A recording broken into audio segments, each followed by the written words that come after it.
দোল পূর্ণিমার রাত তান্ত্রিকদের এত প্রিয় কেন, আর মহিলাদের চুল খোলা রাখা ঘোর নিষিদ্ধ কেন? তন্ত্রশাস্ত্র ও গরুর পুরাণ বলছে, ফাল্গুনের এই মহাশক্তিপূর্ণ পূর্ণিমা তিথিতে মহাবিশ্বে তামসিক ও আসুরিক শক্তি চরম মাত্রায় সক্রিয় হয়ে ওঠে। এই সুবর্ণ সুযোগে মহাশ্মশানে বসে ভয়ানক কালো জাদুর সিদ্ধি লাভের সাধনায় মাতেন অঘরী তান্ত্রিকরা। ঠিক সেই সময়ই চারপাশের বাতাসে জেগে ওঠে হাজারো অতৃপ্ত অশুভ শক্তি।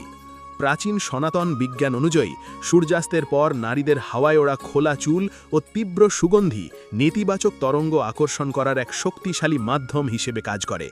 এগুলো ওই ভয়ানক অপশক্তিগুলোকে চুম্বকের মতো টেনে আনে। তাই দোলের রাতে কোনো নারীকে চুল খুলে বা সুগন্ধি মেখে ভুল করেও বাইরে বের হতে দেবেন না। মারাত্মক শারীরিক ও মানসিক বিপদে পড়তে পারেন।